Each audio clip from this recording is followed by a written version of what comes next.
Howdy folks, Keywii here, and welcome back to Steins Gate. A safe space in which we awesome. We're of course joined by Kiryu Moeka, who is in dire straits, to say the least. Things aren't good, and we have a vague idea why, but we're not quite there yet. And yeah, she kills herself eventually. But we're hopefully going to prevent that, and in essence, in doing so, save Mayuri's life. Now, we're going to jump right back in. Where would she keep it? The it you're referring to is, I don't know. Where would she keep her phone, I guess? Quickly scan the room, but there's no sign of it. Crap, that startled me. Hang on. Hello? Stand up and move to the entrance where I can take the call without letting Moeka out of my sight. Where are you? Sorry, I'm busy. Is it a woman? You're with a woman, aren't you? Is that the first thing that comes to mind? You really are a mainstream girl. Shut up. You promised you'd help with the phone wave, remember? Was your lab mem number just for show? Get Dara to help. I can't do it today. What are you doing? Where are you? Also, the highlighting being just straight up white is honestly a little, like, alarming to me. I don't know why, but it's really, really upsetting. Kiryu Moeka's apartment. So you're all with a woman. You're the worst. Has she not met Moeka on this world line? I quickly give Karasu a simplified version of the usual explanation. Karasu listens attentively, as she always does. Maybe she's more considerate than I give her credit for. As soon as I finish, Karasu gives it to me straight. You have to take it from her by force. You've seen too many Hollywood movies. Up against an agent of Sun. Play nice and you could be dead. Don't hesitate. Remember, you're doing this to save Mayuri. I know you're pretty weak and scrawny, but you should be able to handle her in her current state. Gee, thanks. She's not beating around the bush. Suddenly she lowers her voice. You might think I'm a monster for saying this, but not that I care what you think, but kill her if you have to. Damn! Damn, Karasu, you're cold! You're a monster. But you're not a hypocrite, and that's what I love about you, Christina. Love? What's the matter with her now? Jesus. I mean it. I wish my conviction were as strong as yours. Well, thanks, I guess. But that's not all, right? There's a reason you're willing to suggest murder as an option. How did you reach that conclusion? Good, you're still thinking. I can't be certain whether your story is true, and I don't quite understand this attractive field hypothesis. But based on what you told me, if this Kiryu woman commits suicide 4 days from now, that means her death flag is already active. In other words, this world line has approved her death. That's a really weird way to word that, I guess. On previous world lines where that wasn't the case, you probably couldn't have killed her even if you tried. Something would have happened to prevent it. Or possibly killing her would have caused a dramatic shift in the world line divergence. But on this specific world line, her death is almost certain. As you've experienced with Mary's death, the result is what matters, not the process. I believe the same applies to Kiryu. It doesn't matter how she dies. In other words, I can kill her instead of letting her commit suicide. She's already going to die, so that makes it okay. Kind of argument the kind of argument a murderer would make. That is kind of. Yeah. Don't be a hypocrite. We're not talking. I didn't actually read that before I hit the A button. Here we go. We're not talking about right and wrong here, Okabe. She's unforgiving as always, but it actually feels nice to speak friendly like this. What about the law? Even if the fate forgives me, society won't. As long as you have the time leap machine, you can undo anything, even murder. The result will be that you've gained necessary information without killing anybody. But you know, the blood will still be on your hands in your mind, so be careful with that one. Once you taste flesh, you can never get the taste out of your mouth. Human flesh. I understand. What I'm trying to say is that once you become a cannibal, it doesn't matter if you rewrit time. In your mind, you're still a cannibal. Phew, just remember one thing. You're responsible for what you do. I guess that's quite a thing for me to say, huh? After telling you to kill her. It's fine, your advice is truly becoming of a mad scientist. Done, Okabe. Goodbye. She sounded a little more snippy in my voice than the words suggested, but that's fine. She hangs up without another word. Strangely, I find Kirisu's harsh tone encouraging. Who does she think she is, a general? I managed to smirk as I closed my phone. Moeka's still sitting on the floor. Kill her if you have to, Kirisu said. Moeka did the same to us. She doesn't deserve mercy. Kill her or let her live. It's my choice, my responsibility. Even after I undo the murder, the memory of my crime will remain with me. There you go. That's what I was talking about. That sin. That guilt. Carry that weight. I mustn't ever forget. That's what Kirisu meant when she spoke of responsibility. Yeah, that's the thing, right? Like, even if you revert it, you still did the thing. It's still in your mind as a thing that happened that is your fault. You still killed. And unlike, say, jaywalking or pickpocketing or something, killing is not a crime you can just passively forgive. I mean, that normal people can't. People with normal mentality can't. If you're a neurotypical human being, you cannot. It's just not happening. Murder is unforgivable, no matter the circumstances. Can you understand that, Kiryu Moeka? I reach for Moeka's phone. This time there's no hesitation.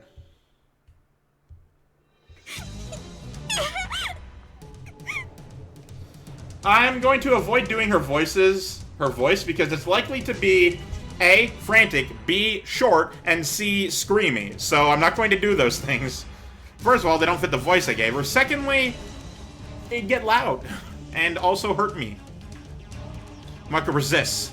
I grab her slender hand and pin it to the window. The glass rattles from the force, but thankfully doesn't break. With my other hand, I pry the phone away from Moeka's chest. God! She drives her foot straight into my solar plexus. The shoulder plexus. Right beside the tongue plexus. I don't know. The breath explodes from my lungs. I gasp for air. In a fit of anger, I raise my hand to strike. But at the last moment, I hesitate. Damn, what happened to killing her if I have to? I know we're past the point of playing nice, but I've never hit a girl in my life. Or guy. I don't consider myself a model gentleman or anything, but the idea that men aren't supposed to hit women is such a strong part of my common sense that it stayed in my hand almost like instinct. So instead I wrap my hand around Moeka's neck and squeeze. Wait, hang on. I know you're in dire straits, and I know that the music is freaking out right now, and everything is bad. So, let me get this straight. You won't hit a girl, but you'll strangle one. That seems... I don't know if you understand why that seems problematic to me, but it is. Like, Jesus Christ. Like, either you'll hit a girl and strangle her, or you won't do both. You can't choose. Be violent or not. Don't just pick and choose. She tries to kick me again. I pin her legs under my own. Is she, like, on the floor and underneath you? I squeeze harder. My fingers dig into her throat.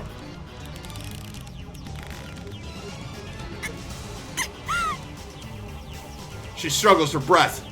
I feel her throat moving as she gasps for air. She looks as lifeless as ever. I finally see my reflection in her tear-reddened eyes. Now I have your attention. Moeka's under control, but now I don't have a free hand to take her phone. If I loosen my grip on her throat even slightly, it'll turn into a struggle again. Moeka's hiding her phone behind her back now. I need that phone. Should I let go of her hand or her neck? Are you going to give me a choice there? Give me your phone! Okay, I shouldn't have yelled that. Hang on, let me take some water.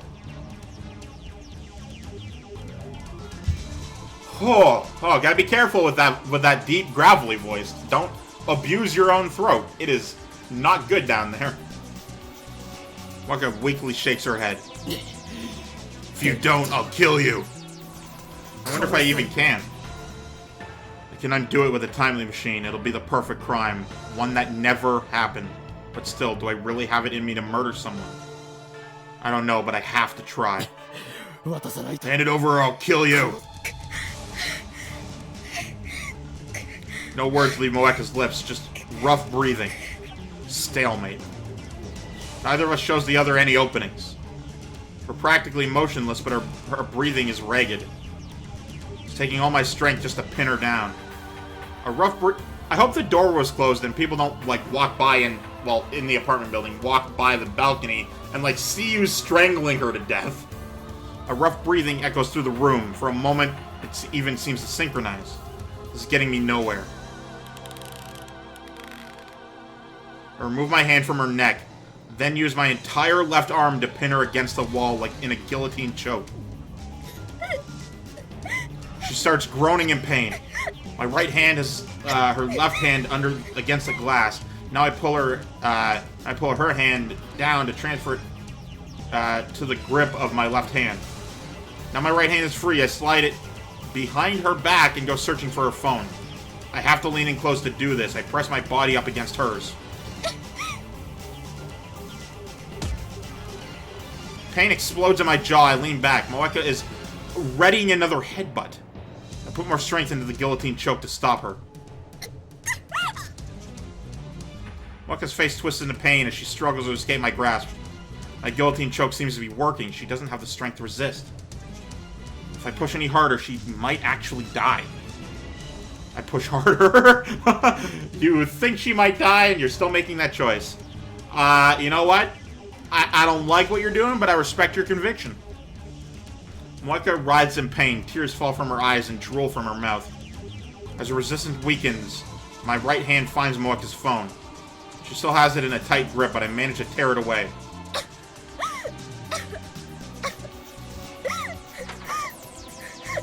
I quickly release Moeka and step away. Oh, she's trying to say get back. She bends over and coughs violently, but still she reaches out to me with tears in her eyes. She wants her phone back. I don't care. I look at the screen. Yep. It shows an email draft with a string of FBs entered. I clear the text and start typing a new mail. But her phone's different from mine, so I don't quite know how to use it. Let's see. You don't have time to figure it out, Okabe! Startled, I look up to see Moeka staggering to her feet. She's like a goddamn zombie. I quickly run outside and close the door behind me. Then I lean my entire body weight onto it so she can't open it from inside. The doorknob rattles as she tries to open the door. Then she starts pounding on the inside. It's a good thing doors in Japan open out. You wouldn't see this in a Hollywood movie. Oh yeah, shit, I guess you wouldn't. Thinking about that for a second. You'd see it the other way, but not this. You know what? Alright. Anyway, I have her phone. Now I just need to pretend to be Moeka and send the cancellation email. Moeka's changes to the past will be cancelled. The world line will change. The IBM 5100 will come back to me. And then we'll hack into CERN. Mission complete. Fate won't have Mary this time. Your victory will be mine. This is McKee's. Get ready for a D-mail. Okay, but what's that noise? I'm having a little trouble here. Don't worry about it. Just do the thing. So you didn't kill it. Good job. I tell her Moeka's address. It's ready. And Miri? Still here. She's at the Braun Tube workshop trying to get this manager to turn on the CRT. You didn't tell her anything, did you? About her death? Of course not. Good, don't hang up yet. Here's your gadget thing. Put my hand down and resume typing into Moeka's phone. A middle-aged lady comes out of the apartment next door. Our eyes meet, so I put on a forced smile. Lady grins mockingly before going back inside? Alright, lady who's fucking weird. I wonder what she was thinking. Maybe she thought it was a lover's quarrel. Model change, do it now, before sold out. In the mail I write, model change, do it now, before sold out. Because the email said, don't change models. The desire for limited edition, hard-to-find products is hard-coded into Japanese DNA. Appealing to that instinct should work. Except, that's a new thing. You can't hardwire something into DNA in one generation. That's at least the software, but not the hardware. It takes like 2-3 generations, at minimum 2, before you can do that sort of shit. The insistent pounding on the door grows louder, and now I hear groaning from the other side. I can't believe how persistent she is. Is her phone really that important to her? But I've already won. All I have to do is send the D-mail. I'll never forgive you, Moeka, but at least our relationship ends here. Let this be the last time we meet. I raise the phone to eye level. I take a deep breath. It ends now. I press send.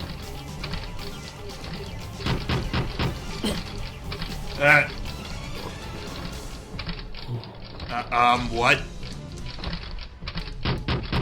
No vertigo, no dizziness, nothing. Rating Steiner didn't activate. What? Why? Why didn't the world line change? Why did the phone line wave fail to function? I bring my own phone back to my ear. Karasu is still on the line. Well? Did you send it? Yes, did it work? The discharge is occurring as normal. So it worked, right? Definitely. The world line didn't change. You mean it failed? Why? Consider the possibilities.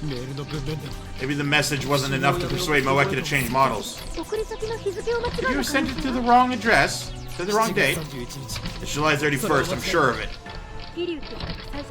Check with when the original D-mail arrived. Maybe her reaction will change if the new one arrives just after that. What a pain. The pounding on the door ceased. Did she finally give up? I'ma think no. No, she wouldn't give up. Does she plan to climb out the window and loop around?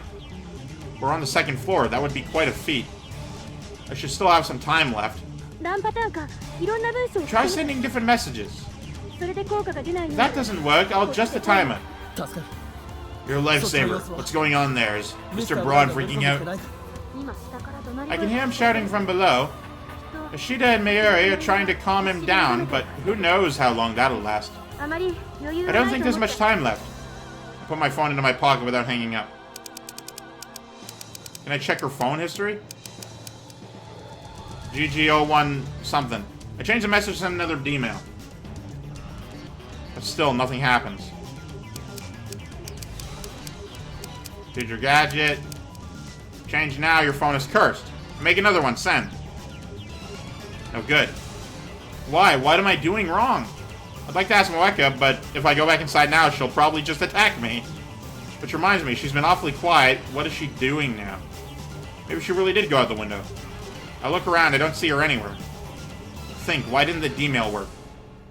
I wipe the sweat from my brow. My entire body is soaked. It must be the adrenaline. What if Moeka changed addresses when she got a new phone? I take out my phone. Are you there? Still not working? I tried 2 more times, but nothing. I frantically consider my options as I stare hard at Moeka's phone. The walkway is dim, but Moeka's gaudy purple phone shines in the faint light. Wait. I take another good look at the phone. There's something wrong here.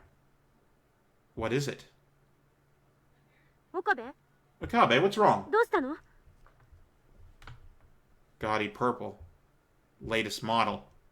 Removable LCD screen. Model number GG01. My eyes tell me there's nothing wrong. I saw this phone when Moeka sent her D-mail, and many times before. She was never without it. It's the same. Nothing has changed. Nothing changed. Huh? What hasn't changed? Why hasn't it changed? Why is it the same as before Moeka sent her D-mail? Moeka's D-mail said don't change models. She should have a different phone. She should have had a different phone when she sent it. But she didn't. It was the same phone I'm holding right now. There's only one explanation. She never changed models to begin with. No way. She lied to me. She lied to me. I didn't actually read that. Well, because D-mail wasn't a better phone. That explains how it affected the IBM 5100. It also explains why my cancellation D-mails aren't working. Also, that'll have to be it for this one. Thank you guys so much for watching. I've, of course, been Keywii.